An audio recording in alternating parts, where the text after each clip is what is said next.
Sometimes, as a financial advisor, you have to give clients information when they need it. You have to repeat concepts many times for people to understand.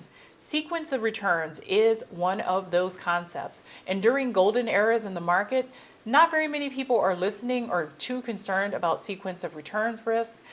Now that things have taken a turn in the stock market, people are talking about it and people are ready to listen. So, what is sequence of returns risk? Why does it matter to you in your retirement? How can you mitigate it? And why what you think will work in mitigating sequence of returns risk won't really work all that well? Stay with me while I show you the numbers. Okay, so let's get into sequence of return risk. I didn't really learn about sequence of return risk until pretty late in my career. When I was studying to become a financial advisor, I had to take the Series 7 exam and the Series 66 exam. Not one of those exams mentioned anything about sequence of return risk. Even in the CFP, when I was studying to become a certified financial planner, I don't think I encountered any material on sequence of return risk. It was only when I studied for the CPWA, a certified private wealth advisor, that we really got into sequence of risk returns, how it impacts overall wealth and financial advising for retirement, and really the mechanics behind sequence of return risk. Just to put everyone on the same page, sequence of return risk is the risk that you will encounter a down market during the first few years of retirement and the overall effect on the portfolio. Now, if you encounter a recession or a down market, you want to encounter that well into retirement or at the very end of retirement. Ideally, you do not want to encounter that in the first 5 to 10 years of your retirement because the results can be absolutely catastrophic. Now, I did a video on sequence of returns probably in the last 6 months. But the reality is, during golden moments in the market, people don't pay attention to sequence of return risk. I do explain it to my clients in a very broad sense and talk about it a bit, but people aren't hearing me. But in the events of the last 2 days that we've had in the market, where we've seen a lot of volatility crop up in the market, people are suddenly paying attention to sequence of return risk. So I decided to do kind of an encore performance to show you what sequence of returns can do in a portfolio, what it can do to a person's retirement, and hedges that you can take against sequence of returns in risk in a portfolio. Okay, so I decided to basically do the average American here as a example. I've gotten some feedback that a lot of my examples aren't grounded in reality because it's too much money. But I'm going to use the average American's retirement account balance at retirement, which is $273,000. We're just going to say it's in a traditional IRA to make this simple. And I'm also going to say this person receives the average Social Security, which is currently about $1,974. This individual works until age 67. I'm going to give this person savings of $100,000 cash that they can use for retirement throughout their retirement. But this person is 67 and retires. Let's say they have to retire because they have some health issue or their company is closing and they have no desire or no ability to work longer. Okay, let's say this person retires and they have terrible luck. Let's say the first 3 years of their retirement, the market is absolute trash, and they start off with negative 20% returns for 3 consecutive years. After those negative 20% returns, the market goes back to performance. And I am looking at an 80-20 portfolio based on historic performance going back to 2003 and taking real data from 2003 to 2023. So that's where these numbers start right here. But the negative 20, that's my interpretation or putting this in to show you what negative sequence of returns can do. So let's kind of lift the lid on this. Okay.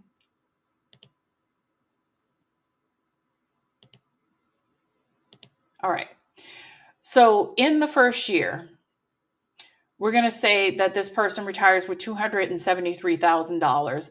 They take a 20% hit on their portfolio the first year. So at the end of the first year, they have $218,400. let's say the following year doesn't improve, it's negative 20% performance in the market, they have 174,000. And let's say the third year turns out to be absolute garbage too, they have 139,000.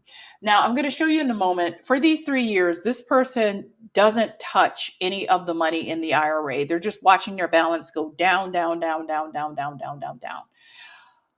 This is absolutely catastrophic to this portfolio. And I could tell very early on, if I see the sequence happening in someone's retirement portfolio, 100% they're going to run out of money a lot sooner than they have anticipated. This is sequence of return risk happening in real time, with these 3 years being crater years in the market. And this person is not going to be able to recover from this event. So let's say this person understands sequence of returns risk and decides they're not going to take any money from their IRA during these 3 years, these 3 crater years in the market. They're going to take money from their cash savings, this $100,000 in cash that I gave them. So each year they're going to take out 15,000, 15,000, 15,000 here to make things balance for them. They're going to start taking withdrawals from their IRA account when the market comes back, and the market doesn't come back until year 4 when they are age 70. Then they can start taking money from their traditional IRA account. So they have their Social Security right here. I'm giving them a 3% rate of inflation over time to compensate for the Social Security COLA. And this column shows the total income that this person has from their retirement source. So this is the cash plus Social Security. I'm holding aside some money for taxes, about 12% on this in taxes. So after taxes, year 1, this person will have about 34,000. Now, can the average American live on $34,000?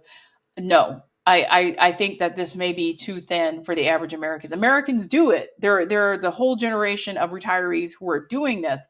But I think for the vast majority of Americans, especially if they're single and they don't have any other sources of income, such as pensions, such as additional retirement accounts, or rental property or other sources of income, this would be very, very thin for most Americans. But let's say this person is super frugal and this person can live on about 35,000 a year.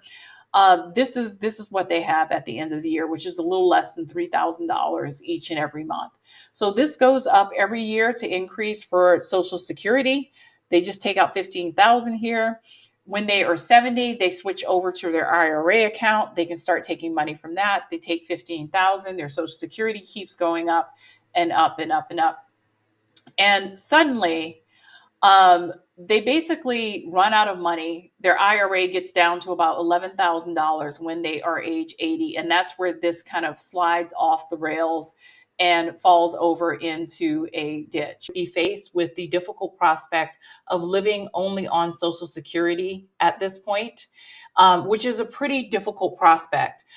For example, when this person is 81 years old, their total income would be about $30,000 a year.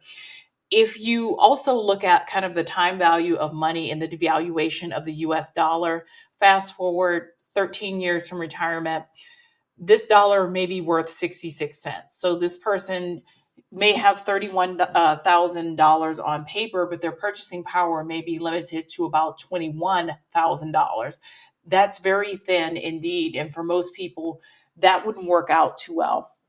Anytime I see people starting off strong and then basically ending up on Social Security, I know that that is a retirement plan in severe distress, because most retirees, especially if they're single and they have no other sources of income, cannot live on Social Security alone.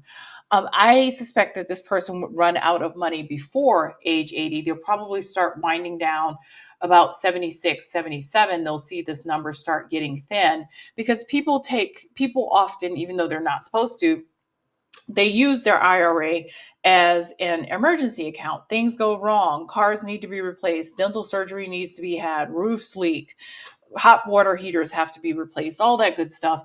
And the only source of money that they basically have is their IRA account, but this person may have a little bit in cash savings. So, this person started off with the best of intentions, with the average American amount of $273,000 sitting in an IRA account, and they likely felt pretty good, or maybe not. Seeing your portfolio whittle down during these first few years was probably pretty stressful, but they probably felt confident going into retirement. But things unraveled very quickly simply because of sequence of returns. Now, I wanted to show you a different scenario with this person. Let's say it's very same person, same scenario. They retire with $273,000 in their retirement account, have $100,000 in cash savings, and Social Security of $1,974. They retire at age 67, and basically they have the same sequence of returns, but it's a little bit different because the retirement returns for them will start here, and I'll show you that in just a moment. So they start off with strong returns, and basically this negative market, this trash market, affects them in the final 3 years of life. Okay. So we can look at the IRA balance and we can see something inherently different. So year one of the IRA balance in the negative sequence of return scenario, the person's down to 218,000. But if the person has the wind at their back and has good market returns, their IRA bounces up to $332,186, which is pretty darn good in its first year. So, I'm going to show you a different scenario of where the negative returns hit can make all the difference in a person's retirement. And they start taking $15,000 a year, and they also start collecting their Social Security, and this is their income. And basically, during these really trash moments in the market, this year is equivalent to 2008 in the historic market. 80/20 portfolio would have returned a negative 30%. They take the money out of their cash savings, not their portfolio. So they're saying during hot points in the market where things really aren't looking that good, I'm not going to touch that portfolio. I'm going to let that money come out of my cash savings until the market can regain its footing. And that is actually a very good thing because it doesn't put extra stress on a portfolio during a down market. And in time, it may give it a little chance to recover some of the losses. Well, 2009, the market had about a 21% rate of return. The person resumes to taking money out of their IRA account instead of their cash portfolio. And at the end of life, if you go forward, let's say the last 3 years at 87, 88, or 88, 89, and 90, this person has an absolute trash market. They still are able to sustain their lifestyle. They still depart this earth with about $265,000. And they still have healthy balances in total income throughout their entire life. Now, do I think this person would die with 236,000? No. Reason being, like I said, this is also an emergency fund. Things happen. They go in, they take a vacation, they have dental surgery, they need to replace the hot water heater. It usually comes out of the IRA account. Also, this person can end up using a considerable amount of their cash savings over time. So, they may seriously whittle down their cash savings. But what's really impressive to me is that their total income grows over time. And over a 20-year period of time, the value of a dollar basically halves. So when this person dies with $64,000 a year, it's the equivalent today as if they were receiving an income or say have the same purchasing power of $32,000 a year today. So this person isn't losing purchasing power over time, even though inflation, if inflation is at 3% and steady 3%, continues on. So there you have it. I mean, this is pretty stark, right?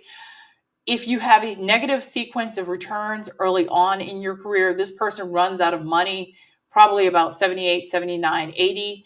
If you have a bad sequence of returns at the very bottom, the very end of your life, it doesn't have an impact on your retirement. It's not 1 year like 2008 of a bad return that will do you in. It's several successive years of negative returns. And there have been a few examples of 3 successive years in a row where there is a negative return in the market. We haven't seen it in a while, but it doesn't mean it can't happen or that it won't happen in the future. But that's the thing that really will do in a lot of retirement plans is several years of negative successive returns. So there you have it. Update on sequence of return risk. Tell me what you like. Tell me what you don't like. It's a very serious conversation point now that the market has taken a turn in 2025. I'm going to be talking with my clients more about sequence of returns. Even using cash savings. The problem this person has is that they use their cash savings, but then they immediately switch over to their IRA as soon as the sun comes out. And they would probably have to wait several years, probably about 4 or 5 years, to start taking withdrawals on their IRA to give their IRA a chance to recover. But this person immediately started switching over to their IRA in order to preserve their cash savings, and the IRA just never had a chance to recover. How long? And most people have cash savings that can last them through a year. Some people have cash savings that can last them through 2 years. 3 years is really stretching it. Having enough cash savings to survive 7 years, most people don't have that, and most people don't have access to that. And so because this person had to eventually switch over to their IRA, they depleted it super quickly. But if I did a scenario where this person waited until year 7, this would probably give them another 3 or 4 years of longevity, but they would still end up in the same spot, but probably further down the road around 84 or 85. So there you have it. Tell me what you like. Tell me what you don't like. If you found this information useful, please like, share, and subscribe. Thank you.